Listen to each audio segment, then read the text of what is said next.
Hello once again, and long time no see. I know it's been a while since the last update, but Before the Thunder is back again. As always, I'm your host, Sean, and for this episode we'll be returning to the multiple story format with 3 great stories to pluck at your emotions. While there's no easily linkable theme to this episode's tales, each one stayed in my thoughts after I had finished them, and I hope they stick with you as well. So, without further ado, let's get started. Our first story from author Timothy Marsh deals with the bonds of friendship. So settle in and think back to the innocence of childhood as you listen to Intolerable Incision.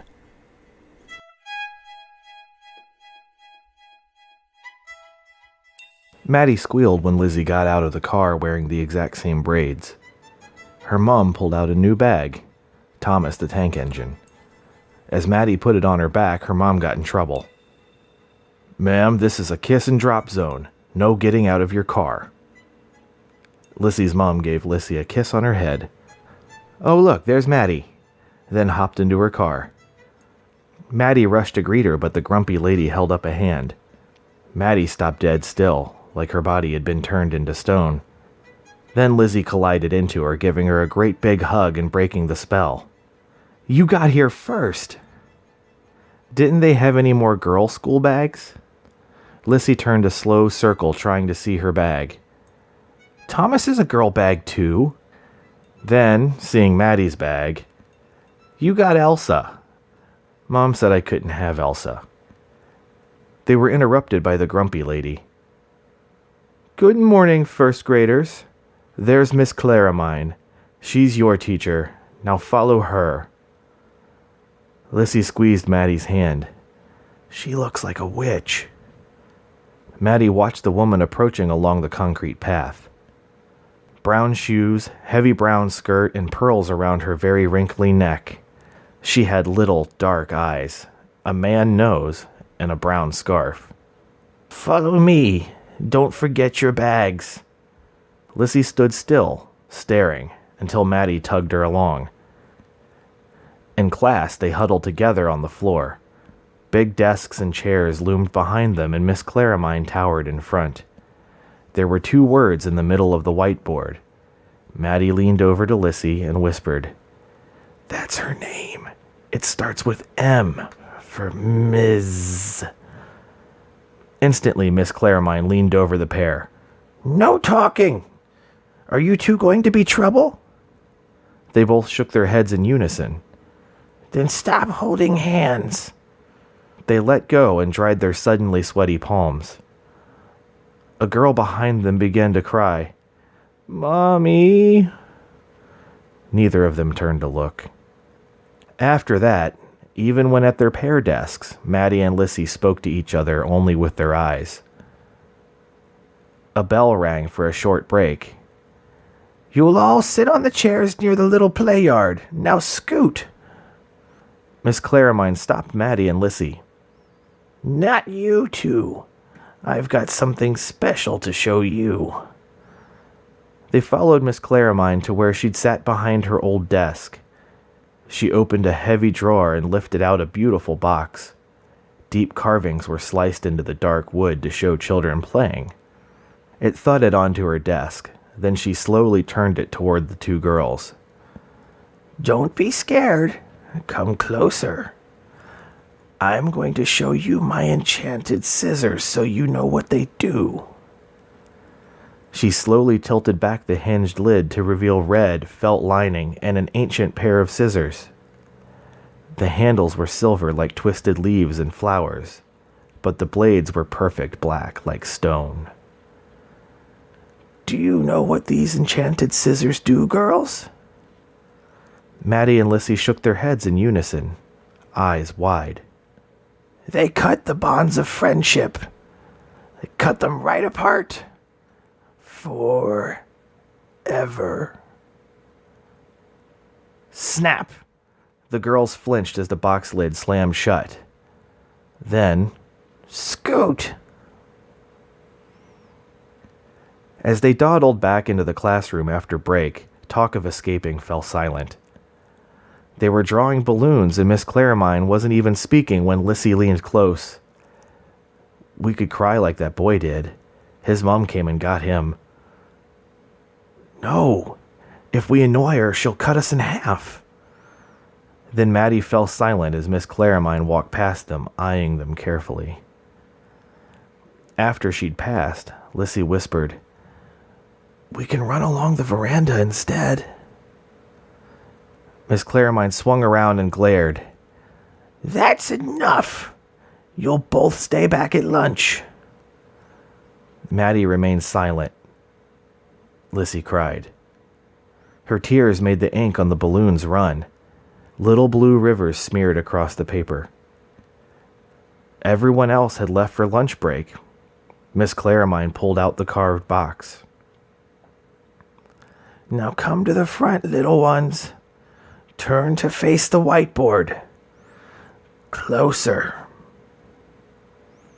Closer. Now look away from each other." Lissy was sobbing. "Shush that pathetic noise. Now with each snip, you'll feel your bond of friendship being cut. Snip. The ache of homesickness. Snip. The fear of being left behind. Snip. The good memories fade away. Snip. The secret promises broken. Snip. Nothing left to say." Lissy had stopped crying. The enchanted scissors clunked into their box. "Melissa, find somewhere else to play and don't talk to or even look at Madison again. Scoot!" Lissy's footsteps faded away. "Madison, you caused this. Don't talk to or even look at Melissa again. Find someone else to play with. Scoot!" Maddie turned and walked, eyes down, watching her feet. When she got to the little playground, she sat near a corner staring at the grass. Then her heart leapt as she heard someone walking up to her, but her little shoes were wrong. It wasn't Lissy. "You crying?" "No." "Want your mom?" "No." "Want to see my fairy charm?" Maddie looked up to see a girl with 2 plates, holding out a jewel in a circle of shiny plastic. Looked through it to see the fairies. Maddie accepted it, put it to her eye, then looked around.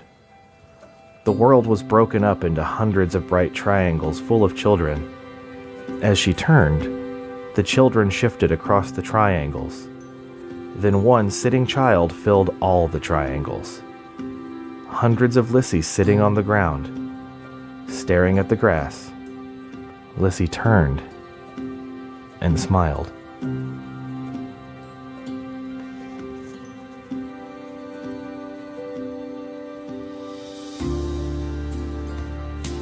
I tend to be a pretty cynical person, but I can't help but think that things turned out okay for Maddie and Lissy in the end.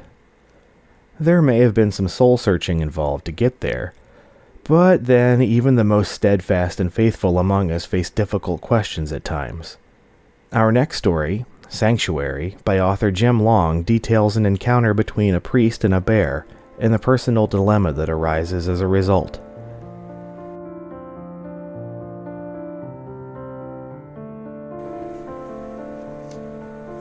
The door was open, and there, lying in a fetal position in the far corner of the sacristy, was the body of a bear. I closed the heavy oak door against the pre-dawn silence of January's bitter cold. It sounded like a peal of thunder in the empty church. The bear didn't move. My breath was visible in the uncomforting glare of the room's only light, a circular fluorescent ceiling fixture. On second thought, I opened the door a crack. I went to the thermostat and turned it up. It would still be a while before it was noticeably warmer, since the heat would have to fill the high gabled ceilings first. But by the time the first parishioner started to file in for 6:30 Mass, the chill would be gone. I moved softly to the animal. What was I doing? I should be on the phone to the police or game warden or something. I mean, brethren and sisters, here's a for crying out loud bear.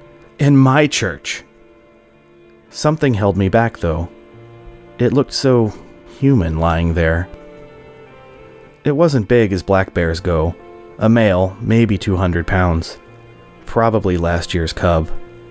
I tentatively touched one hind paw with the tip of my shoe.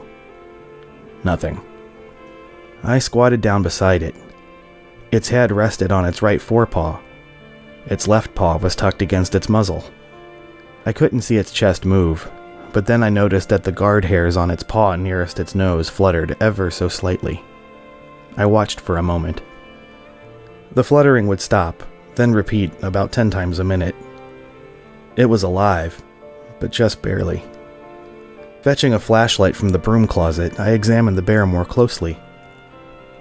I laid my palm on its head, not the warmth one would expect. Lifting each eyelid in turn revealed dilated pupils. Not good. But was it the same with bears as with people? Maybe it was sick. Or hurt. Feeling a little braver, I ran my hand over the coarse fur on its back and flanks, but could detect nothing. I played the flashlight beam across its black coat. I knew I'd have trouble turning its bulk over to inspect the other side. Something gleamed in the light near the hidden part of its neck. I peered closer. A dart, no, a needle attached to a cylinder with plastic fletchings at the end protruded from its skin. A tranquilizer dart. Or poison. St. Augustine's a rural parish, and work being what it is in this depressed era, hunting and fishing help keep the wolf from the door. Hunting occurs out of season, and there are game protectors who will look the other way. But hunting is one thing. This is another. The dart didn't have official markings. It was a silent method of bringing down an animal, usually at night, with a light to mesmerize it. But it wasn't quick, and it wasn't clean. You had to follow the animal while it stuporously crashed through the brush away from an enemy it couldn't comprehend, then dispatch it with a knife where it fell as it rolled the whites of its eyes in bewilderment. About half the time the animal wasn't found. It would die of exposure, helpless, not understanding why its legs didn't work. Is that what happened to you, my friend? Grasping the dart, I pulled with a firm, quick stroke. It came out cleanly, leaving a tiny drop of blood. The bear shuddered involuntarily. Sorry, fella. My voice sounded out of place in the stillness. From the front of the church, I could hear the first arrivals making their way to their seats. They were comforting sounds. Coughs, babies protesting the bulky winter snowsuits, rubber boots squeaking on the polished floor, the creak of worn oak pews. It was time I got ready. Should I cancel the service? Tell somebody? No. The creature had been through enough. It might yet live, but I doubted it. And if it died, what better place? I turned the thermostat up another notch. I grabbed a couple of altar boys' cassocks from the rack and covered the bear, patting its head. Why did you come here, bear? I lit 2 candles on the altar and marked pages in my missalette for today's readings. There were no altar boys at weekday morning mass. Most of them had farm chores to contend with in the early hours before getting ready for school. Most of the parishioners had gathered in the front rows. A few sat in back. There were 15 people, about normal for a Monday. I began. In the name of the Father, and the Son, and the Holy Spirit. I couldn't take my mind off the bear.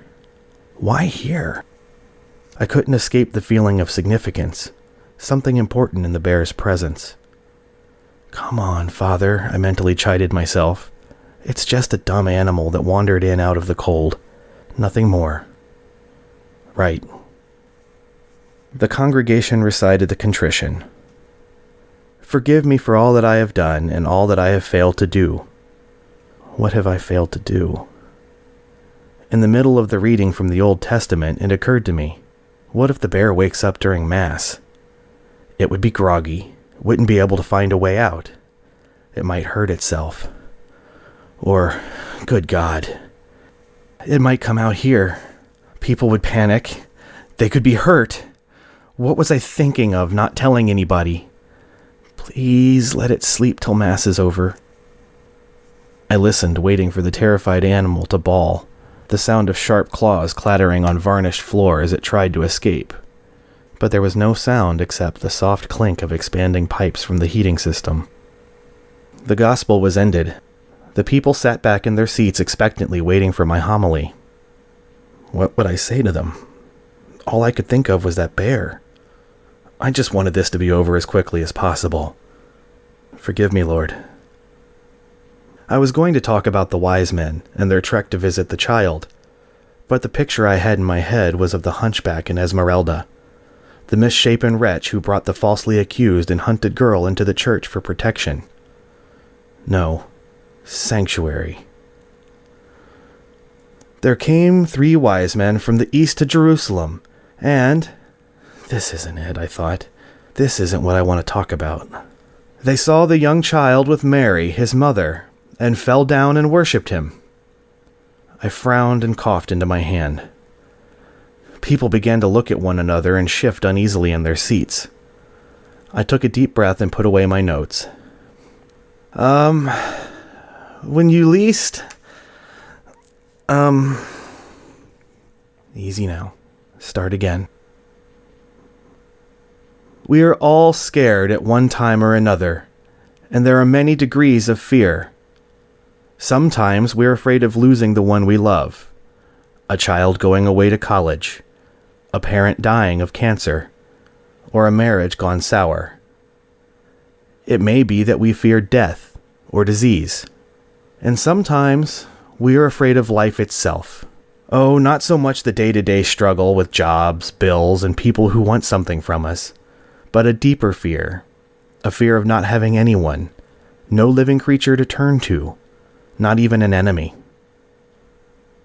It is this fear of complete aloneness, of not being acknowledged as a living, breathing member of life that haunts us all. We may not ever admit it, but it's there, in the background, waiting for those times when you're lying in bed in the dark, open eyes staring at nothing, when our very soul feels like a dried black husk, when even the sleeping presence of a loved one beside us offers no solace. It creeps upon us, a tickle of terror we can't quite define, setting little rivulets of cold sweat trickling, chest tightening and heart stuttering. It is a primeval fear, like the fleeting brush of cold scales against your feet under the covers. We all need to be needed. We all need to feel loved. Think of those whose lives we touch every day. Do we make a difference? Do I make a difference? Do I? Yes, I think so. If nothing else, we offer ourselves as a mirror, showing others that we cry, laugh, and hurt too. Be a mirror, my friends. Let your brother know that he isn't alone. Let the warmth and light of your soul brighten his reflection. Amen.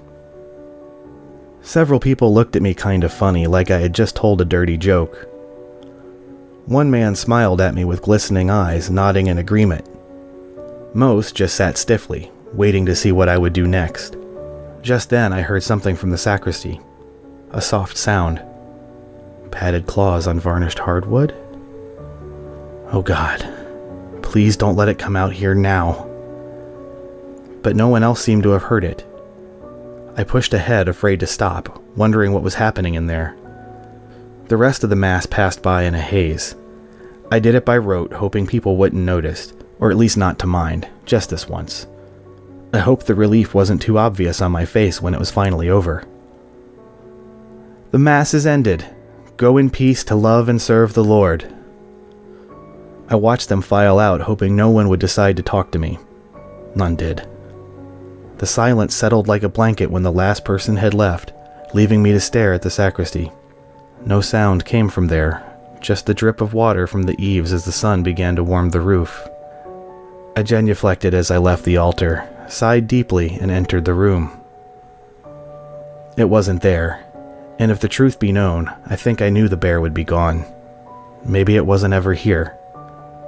but when I went to the corner and felt the floor, it was still slightly warm.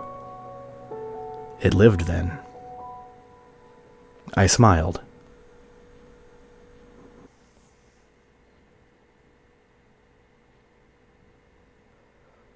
Our final story follows a less standard narrative, though I believe that doesn't lessen the meaning we can take from it.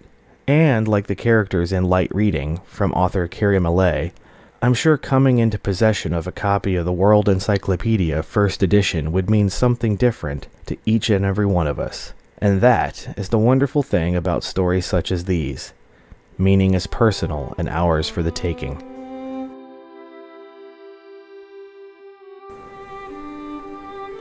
1. Collector's book is given. Artist statue newly created. Book is proudly displayed. Benefactor collects the artist. The benefactor arrived early in the morning, unannounced and holding only a thick leather-bound book in his hands. After being rudely woken up, the collector is at first understandably frustrated by the sudden visit. His mood and mind change when presented with a book entitled World's Encyclopedia, First Edition. The book is noted and signed by the author, raising its value significantly. This priceless book is graciously welcomed into the collector's home and added to the bookshelf nearest the library door. The benefactor made the collector agree to 3 terms and conditions before allowing ownership of the book to be overturned. The collector took no time to think about what he had blindly agreed to. The benefactor left shortly after, refusing to answer any questions about the gifted book. The artist statue rose from blackened ground and stretched its arms. It wasn't until it tried to take its first steps that it became aware of its blindness. Its world was white, not black as it had been for the past decade. It had been released from its leather binding and taken off the wooden shelf only the day before. The statue wandered around a while, figuring out where it was, imagining the scenery before it. The blinding whiteness began to fade and the world started to appear. After regaining its vision, it came to realize what it sees is not what is in front of it, but from someone else's viewpoint. It paints what it sees with its eyes closed, remembering in perfect detail every past thing it's ever seen. Every so often, its vision would get blurred or go dark for some stretch of time. While unable to hear anything, that statue sees life through the eyes of others from birth to death. The first knock woke the mice that lived in the walls. 2. Officer's book is given. Courtesan statue newly created. Book is gifted. Benefactor collects courtesan. During a wedding announcement party where guests of only the highest social standing are in attendance, a World's First Encyclopedia, First Edition, is presented as a gift to the groom-to-be. Graciously, he accepts with no intention of keeping it for himself, as an officer such as himself has no time for reading. His bride suggests that he give the book to his mother, who in her old age has nothing better to do than read. The party continues and guests give other gifts, including jewelry, deeds to various buildings and properties. The book, given by the benefactor, is seen as given in bad taste due to its apparent lack of value. Details about the book are few and questions are many. The benefactor changes the subject each time a question is asked, only repeating the 3 terms and conditions that come with the book. The courtesan statue arose from the white floor, unaware of its nakedness. Nothing impressed it, not the towering thunderheads or the burning lightning.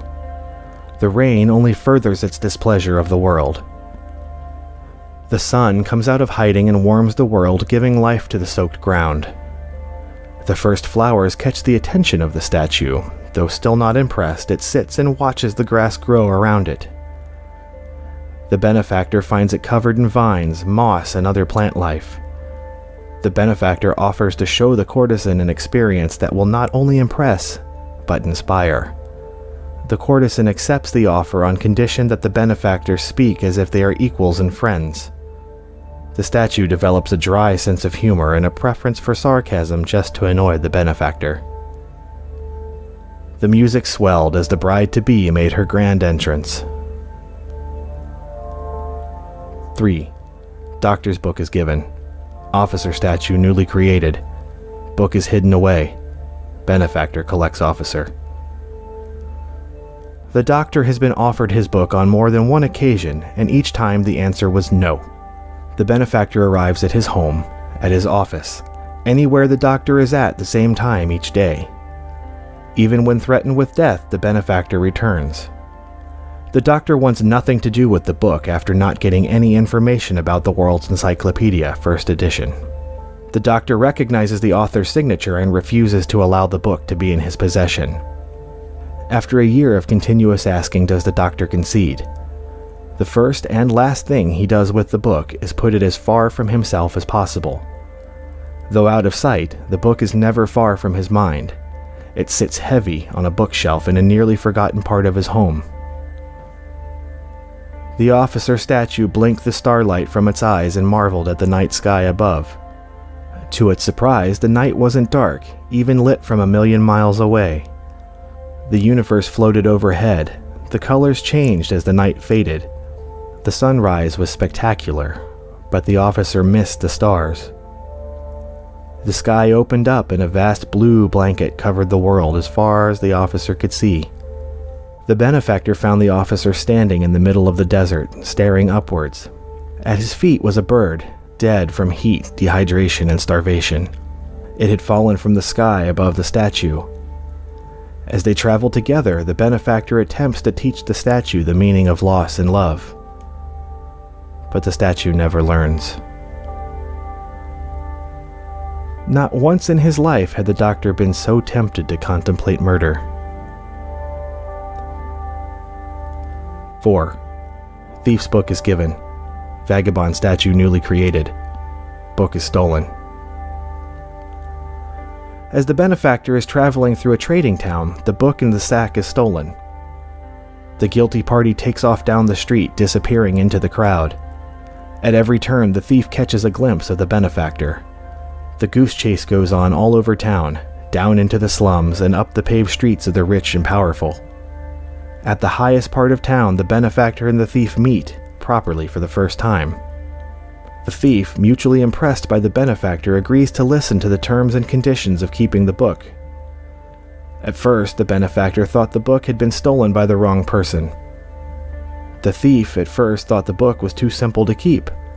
The effort wouldn't be worth the reward. But the presence of the signature on the first page of the World's Encyclopedia, first edition, persuaded the hesitant criminal. The shadow of the vagabond statue stretched over miles of open road. It blackened the cracks of the pavement and darkened dirt roads. Shortcuts became mazes and the statues stood at their starts, copies of a single being all ready to travel into the unknown. Intimidating as their collective shadow was, the vagabonds were tiny, fragile things. They feared the dark and being alone. It was halfway through the vagabond's aimless journey that the benefactor interrupted with a map. At first welcomed with open arms, the road before the vagabonds brightened, and for the first time they knew where they were going. The benefactor left them to explore wherever their heart desired, until they had explored it all, leaving no new mysterious and exciting places for it to visit. All that was left for the vagabond to do was close its eyes, and long for the dark open road. The crime was committed silently and swiftly. The escape, not so much. 5. Artist's book is given. Councilman statue newly created. Book is traded. A canvas the size of a grown person was lounging on an easel, enjoying the freshest coat of paint. The stylist gently brushed the color onto the canvas. The model relaxed in the shade of the garden, a book in hand, eyes skimming over the pages with no haste. Pages blended together over time and an image emerged. The final product was revealed cautiously by the artist. The model patted its pockets, looking to show its appreciation. Rather than exchanging the common currency, they exchanged distractions. A few hours of painting for a few hours of reading. The benefactor, one picture richer, looked over the image. The benefactor had disbelieved in the ability to capture a moment as clearly as a mirror, but all disbelief was dispelled. The councilman was seated behind an overly large desk. It reached across the room and out of sight. All the room seats were filled and vacated in a blur of motion. Chatter, deep conversation, and arguing ebbed and flowed in a mix of sounds and noises. With every passing pile of paperwork, the statue's body began to slow, the hands in a constant sign and release cycle of white pages and black ink. Not even reading what's written, the statue passes and accepts from the seats around it, the papers collecting ink like dust. White paper piles turn black and begin to degrade. The statue continues to slow at a steady rate, the movements becoming increasingly fragmented, until the movement comes to a complete stop, and the last page falls blank to the floor next to the statue's seat. The couch was comfortable enough that the model felt no need to adjust. 6. Courtesan's book is given. Thief statue newly created. Book is kept in the dark. The benefactor collects the thief. The courtesan never wanted her guests to return, and had it not been for the want of money she received, she would never have seen another guest. Living her life in the style she liked wasn't easy. Her job called for cheap makeup and low lighting. Her bed would shake in the slightest breeze from the windows that would never stay closed. Her work was defined and separate from her home life. Her house was decorated tastefully in antiques and priceless paintings. A night's work would pay for a week in the wanted lifestyle. At work, jewels to be admired in the mirror rather than the window sat unused in the jewelry box. Keeping them company were the books that shared a similar lack of usage. The benefactor had paid to leave the book there and stayed for the conversation the book triggered. The finest thing in the room was the mind behind the rouged cheeks and under the greased hair. The thief statue stole its way through the night, taking what wouldn't be missed. The statue ran its fingers over palace walls and its gaze into vaults.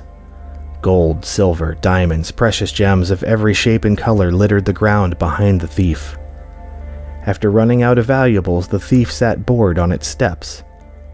The benefactor passed by, sporting a new thing to steal: attention. The thief cut into conversation and ran from questions.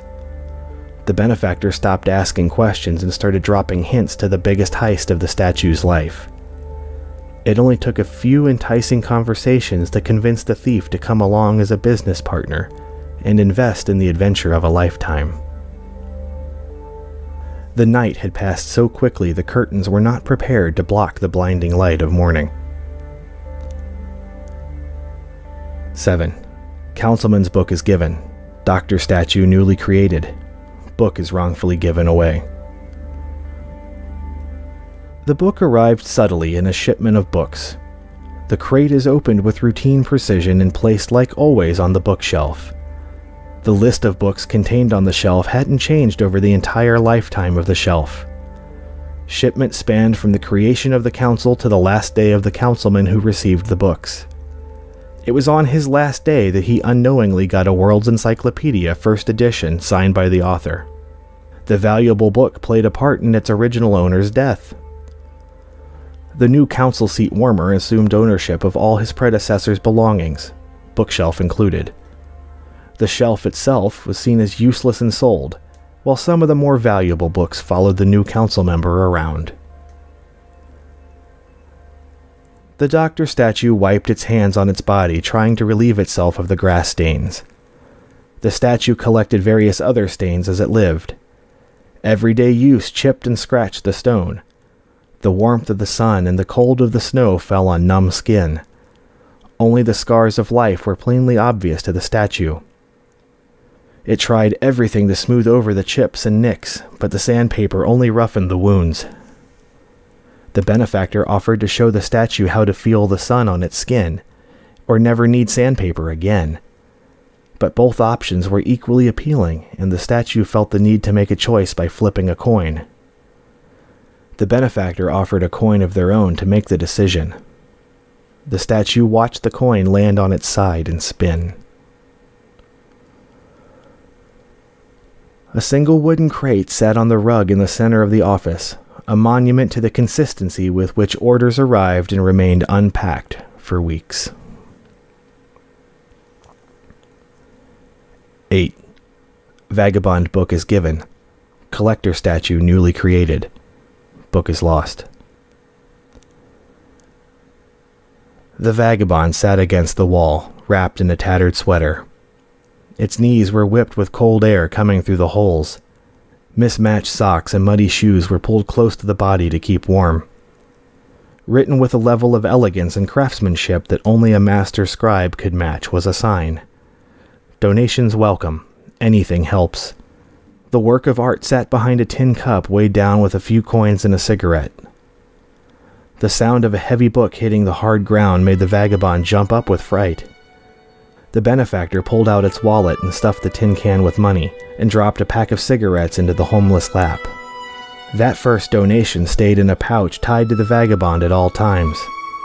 It only took a second for the bottom of the pouch to tear open as the owner boarded a first-class train car. The collector statue pushed the last book into place and stood back to admire the completed library. It felt better now that everything was in its place.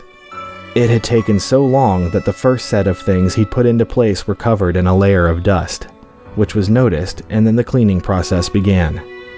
Every time he finished cleaning, a new book, painting, diagram, exhibit, or antique would be found out of place. The collection grew until there was no time between placing lost things and cleaning the found ones. People passed ignorant to the plight of the man huddled against the wind.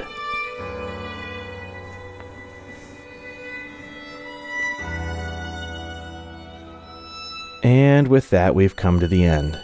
I hope you've enjoyed this episode of Before the Thunder, and if you haven't already, give a listen to the other episodes as well. As always, a big thank you to the episode's featured authors for allowing me to present their stories in a different way, and really, they deserve the bulk of the credit here. If you've liked what you've heard, please head over to their profiles and show them some love as well. They're more than deserving of the attention. Thanks again, and until next time, y'all take care.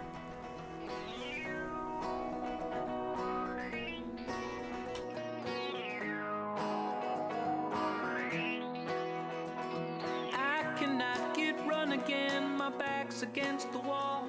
I can never fall.